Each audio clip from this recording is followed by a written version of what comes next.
नमस्कार। News times के इस बुलेटिन में आप सभी का स्वागत है। आपके साथ मैं तृप्ति विश्वकर्मा। आइए खबरों का सिलसिला अब शुरू करते हैं। इंजीनियर और ठेकेदार मिलकर किस तरह सरकारी राशि की बंदरबाट करते हैं, इसका ताजा उदाहरण आपको चाईबासा में ही देखने को मिल जाएगा।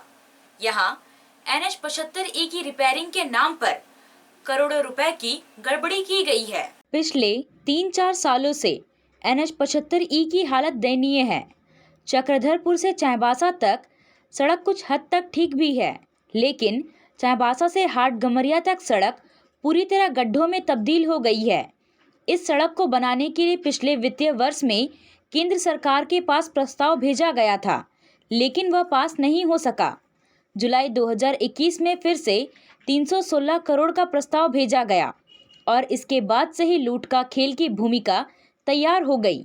चाईबासा से हाट गमरिया के बीच 33 किलोमीटर सड़क की मरम्मती के लिए करीब 3 करोड़ का टेंडर निकाला गया। कहीं कहीं थोड़े गड्ढों की भराई करके और कहीं थोड़ी कालीकरण करके 2 करोड़ रुपए की निकासी कर ली गई। चक्रधरपुर से हाट गमरिया तक 65 किलोमीटर सड़क बनाने के लिए केंद्र सरकार ने स्वीकृति प्रदान कर दी है और टेंडर की प्रक्रिया चल रही है। 10 मीटर चौड़ी कालीकरण सड़क का निर्माण किया जाना है। जब पूरी सड़क का निर्माण फिर से होगा तो मरम्मत के नाम पर क्या किया गया, इसे कौन देख सकता है। इसी का फायदा उठाते हुए इंजीनियर और ठेकेदारों ने मिलकर लूट के इस खेल को अंजाम दिया है।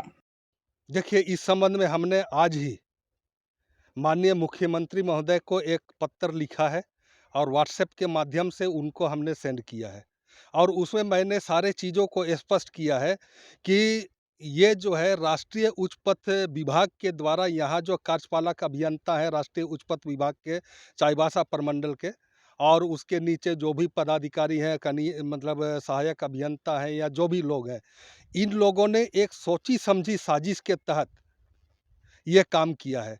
क्योंकि पिछले जुलाई माह में ही चक्रधरपुर से लेकर के हाटगमरिया तक टोटल 65 किलोमीटर इस सड़क का नवनिर्माण करने का DPR इन लोगों ने चीफ इंजीनियर के माध्यम से भारत सरकार को इन लोग भेजने का काम कर चुके थे और ये तय था कि कुछ ही दिनों में ये जैसे ही स्वीकृत होकर के वहाँ से आ जाएगा, इसका नया मतलब पूरा 65 किलोमीटर जो है नवनिर्माण का टेंडर होगा, ये तय था।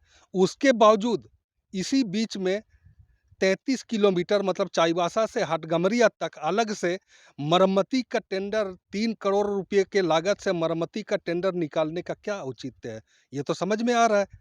चूँकि नया कार्य तो ऑलरेडी होना ही था, तो उसी में कवर करके जो है कि ये मरम्मती के नाम पर 3 करोड़ के रुपये को गटक जाना है, यही तो प्लान था और वही काम किया गया है। चूँकि फील्ड में रोड में काम तो दिख नहीं रहा है। झारखंड मुक्ति मोर्चा के जिला सचिव सोनाराम देवगम और झारखंड राज्य भ्रष्टाचार उन्मूलन समिति के प्रदेश अध्यक्ष प्रोफेसर गणेश प्रसाद ने मुख्यमंत्री को पत्र लिखकर इस पूरे मामले की जांच की मांग की है। स्पष्ट है कि चाईबासा से लेकर हाटगमरिया तक करीब 33 किलोमीटर सड़क मरम्मती का पिछले दिनों लगभग हमको लगता है कि अक्टूबर 2021 में राष्ट्रीय उच्च पथ के द्वारा टेंडर किया गया था 3 भागों में और उसका टेंडर करा करके अब तक इसमें 2 करोड़ रुपए का भुगतान जो है संवेदकों को विभाग कर चुका है। लेकिन सड़क पर हम लोग देखते हैं तो कहीं भी जो मरम्मती के नाम पर काम किया हुआ नहीं दिखता है। हाँ, कुछ एक जगहों पर GSB बिछा करके गड्ढा को भर करके ऊपर से प्लेन कर मतलब करके जो है मरम्मती का रूप देने का काम किया गया है। कुछ एक जगह पर देखा जा रहा है कि थोड़ा-थोड़ा दूर में कुछ एक जगह पर ऊपर से हल्का प्रीमिक्सिंग किया गया है। लेकिन पूरे सड़क का स्थिति अगर हम लोग देखेंगे तो पूर्व का स्थिति जैसा था आज भी पूरा सड़क का स्थिति वैसा ही है। बड़े-बड़े गड्ढे आज भी सड़क में मौजूद हैं और इस रोड पर चलना दूभर है। इस पूरे मामले पर NH के कार्यपालक अभियंता विनोद कच्छप से उनका पक्ष जानने की कोशिश की गई, लेकिन वह लगातार मिलने से इनकार करते रहे। कभी रांची में होने की बात करते रहे तो कभी जिले से बाहर होने का बहाना करते रहे। उन्होंने कैमरे पर कुछ बोलने और मिलने से इनकार कर दिया। बार बार यही कहते रहीं कि कहीं कोई गड़बड़ी नहीं है, इसलिए इस खबर को नहीं चलाया जाए। देश के महान समाजवादी विचारक एवं स्वतंत्रता आंदोलन के प्रणेता डॉक्टर राम मनोहर लोहिया के विचारों का झारखंड में व्यापक विस्तार किया जाएगा। Doctor Ram Manohar Lohia research foundation इस कार्य के लिए राज्य में क्षेत्रीय केंद्र खोलेगा। फाउंडेशन के अध्यक्ष अभिषेक रंजन सिंह ने आज चाईबासा में आयोजित प्रेस वार्ता में बताया कि डॉक्टर लोहिया का झारखंड से नज़दीकी संबंध रहा है और तत्कालीन सिंहभूम के खरसवा गोलीकांड समेत कई अवसरों पर लोहिया का आगमन होता रहा है। लोहिया ने खरसवा गोलीकांड की तुलना जलियांवाला बाग से की थी। उन्होंने कहा कि झारखंड में भी कई आंदोलनकारियों ने गोवा मुक्ति संग्राम में लोहिया का साथ दिया था और आने वाली पीढ़ी को लोहिया के विचारों और लोहिया से जुड़े इतिहास से अवगत कराने के लिए फाउंडेशन राज्य में काम करेगा। उन्होंने कहा कि राजनीति में लोहिया के साथ न्याय नहीं हुआ है।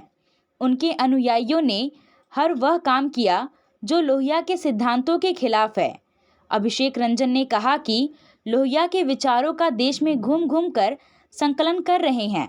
संयुक्त बिहार में डॉक्टर राम मनोहर लोहिया का आना बहुत ही लगातार बना रहा और झारखंड से उनका विशेष लगाव रहा। खासकर 1 जनवरी 1948 में खरसावा गोलीकांड में डॉक्टर लोहिया पहले ऐसे राष्ट्रीय नेता थे जिन्होंने इस हत्याकांड की तुलना जलियांवाला हत्याकांड से की थी। और उनके जैसा आदमी 57 साल में वो आदमी देश की आज़ादी की लड़ाई लड़ता है, गोवा की आज़ादी की लड़ाई लड़ता है, नेपाल में लोकतंत्र की बहाली के लिए लड़ाई लड़ता है, बर्मा में लोकतंत्र की बहाली के लिए लड़ाई लड़ता है। और जैसा कि हम जानते हैं कि 2021 गोवा मुक्ति आंदोलन की 75वीं सालगिरह थी और गोवा मुक्ति का 7वां साल। हम ये भी जानते हैं कि गोवा की आज़ादी में डॉक्टर राम मनोहर लोहिया का कितना बड़ा योगदान रहा। तो हमने 27-28 नवंबर को गोवा में 2 दिनों का त्रिदेशीय सम्मेलन किया, जिसमें 9 किताबें गोवा मुक्ति सत्याग्रह में जो शामिल थी उसका विमोचन हुआ। और आपको ये भी बताते हुए मुझे खुशी हो रही है कि गोवा मुक्ति आंदोलन में झारखंड के भी कई सेनानियों ने हिस्सा लिया था। मेरा झारखंड में आने का और ये प्रेस वार्ता करने का उद्देश्य ये है कि निकट भविष्य में हम doctor Ram Manohar Lohia research foundation Jharkhand में अपना एक रीजनल सेंटर खोलेगा, क्योंकि यहाँ डॉक्टर लोहिया से जुड़े हुए बहुत सारी स्मृतियाँ हैं और हमारा उद्देश्य ये है कि डॉक्टर लोहिया के विचारों को एकत्रित कर और उसका दस्तावेजीकरण कर देश की नई पीढ़ियों के सामने लाएं, क्योंकि उनके विचार आज के समय में काफ़ी प्रासंगिक हैं और डॉक्टर राम मनोहर लोहिया पिछले कई वर्षों से इसी दिशा में काम कर रही है। झारखंड सरकार के पेयजल एवं स्वच्छता मंत्री मिथिलेश कुमार ठाकुर के द्वारा चाईबासा की शहरी जलापूर्ति योजना को पूर्ण करने की दी गई डेडलाइन के बावजूद कार्य पूरा होने के कोई आसार नहीं दिखाई दे रहा है। चाईबासा शहरी जलापूर्ति योजना वर्ष 2014 में शुरू की गई थी। इस योजना की लागत 32 करोड़ रुपए था। जलापूर्ति योजना का कार्य SMS पर्यावरण नई दिल्ली को दिया गया था। योजना का कार्य 2017 में पूर्ण किया जाना था, लेकिन निर्धारित समय पर कार्य पूर्ण नहीं किया जा सका, जिसके कारण कार्यकारी एजेंसी SMS पर्यावरण को ब्लॉक लिस्टेड कर दिया गया। अधूरा कार्य को पूर्ण करने की जिम्मेवारी जेमनी इंटरप्राइजेज जमशेदपुर को दी गई। जेमनी इंटरप्राइजेज को यह कार्य जनवरी 2021 में दिया गया, जिसे 9 माह के अंदर सितंबर माह में पूर्ण किया जाना था। बावजूद जनवरी माह तक कार्य पूर्ण नहीं हो सका। पेयजल एवं स्वच्छता मंत्री ने हर हाल में फरवरी माह तक कार्य को पूर्ण करने का निर्देश दिया है। कार्य पूर्ण करने को लेकर मंत्री के द्वारा दिए गए डेडलाइन के बारे में जब चाईबासा पेयजल एवं स्वच्छता विभाग के SDO श्रीराम उरांव ने समय सीमा के अंदर कार्य पूर्ण कर लेने का भरोसा दिया, लेकिन उनके द्वारा कार्य के बारे में दिए गए ब्यौरा से ऐसा नहीं लगता है कि समय पर कार्य पूर्ण हो पाएगा। चाईबासा शहरी जलापूर्ति योजना के लिए 70 किलोमीटर पाइपलाइन बिछाना है।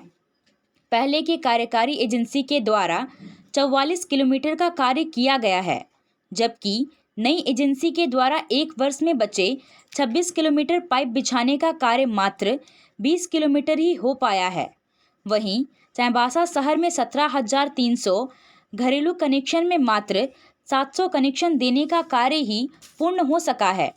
वहीं एक टंकी बनाने का कार्य भी पूर्ण नहीं हुआ है। ऐसे में यह कहना कोई अतिशयोक्ति नहीं होगा कि योजना को पूर्ण होने का शहरवासियों को अब भी इंतजार करना होगा। शहरी ग्रामीण जलापूर्ति द्वारा 26 किलोमीटर बिछाना था, उसमें 20 किलोमीटर पाइपलाइन बिछा दिया है और 17,300 लगभग हाउस कनेक्शन था, उसमें 700 हाउस कनेक्शन कर चुका है।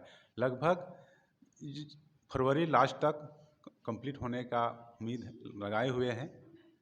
कुछ मैंने तो डेडलाइन दिया था दिसंबर, लेकिन दिसंबर में ये पूरा नहीं हो पा रहा है, लेकिन योजना पर काम तेजी से हो रहा है। मैं दावे के साथ कहता हूं कि फरवरी महीने में निश्चित रूप से मैं यहां आकर इस योजना का उद्घाटन करूंगा।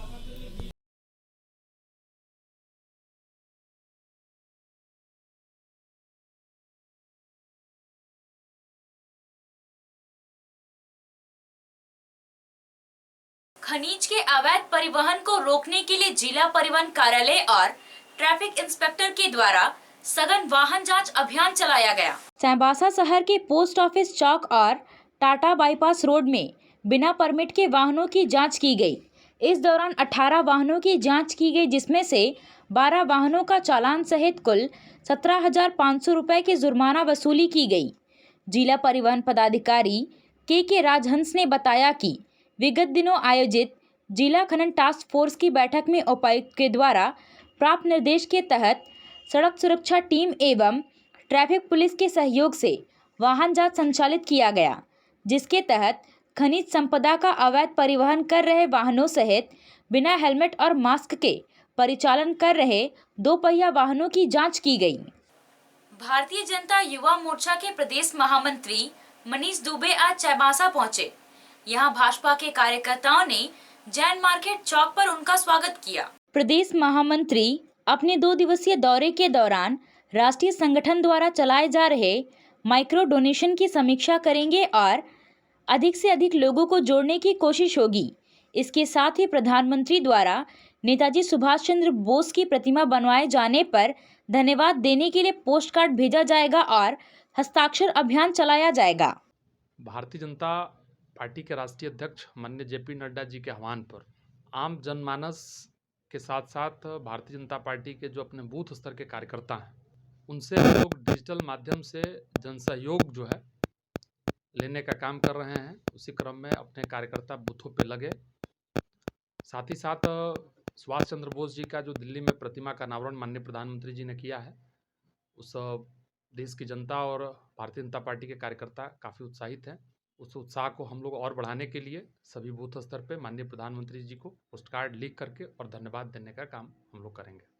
उसी क्रम में आज चाईबासा हम लोग पहुँचे हैं और कार्यकर्ताओं के साथ बैठ करके आगे कैसे हम बूथों पे पहुँचे और संगठन हमारा कैसे सशक्त हो, हम लोग उस पर चर्चा करने वाले हैं। तो इतने बड़े संगठन को चलाने के लिए कुछ न कुछ धनराशि की आवश्यकता होगी, खर्चा होता है, तो ऐसे समाज से लिया जाता है सहयोग। लेकिन अब पार्टी ने तय किया है, माननीय राष्ट्रीय अध्यक्ष जेपी नड्डा जी ने और बड़े राष्ट्र के बड़े नेता तय किए हैं कि अपने कार्यकर्ताओं से भी कम से कम 5 रुपया से 1000 रुपया के बीच जो जिनका जितना क्षमता हो उस हिसाब से डिजिटल पेमेंट के माध्यम से धनराशि का सहयोग मिले पार्टी को, ताकि पार्टी चलाने में सुविधा हो। पश्चिमी सिंहभूम जिले में कोरोना से संक्रमित होने वाले लोगों का ग्राफ अब धीरे धीरे कम होता जा रहा है। शुक्रवार को जिले में कुल 24 लोग संक्रमित पाए गए, जबकि 52 लोग स्वस्थ होकर अपने घर लौट गए हैं। अभी तक जिले में कुल पॉजिटिव केस की संख्या 198 है, जबकि तीसरी लहर में जिले से कुल 4 व्यक्तियों की मौत हुई है। अभी के लिए बस इतना ही। कुछ और खबरों के साथ हम फिर हाजिर होंगे। तब तक न्यूज़ टाइम्स की पूरी टीम को दीजिए इजाजत। नमस्कार।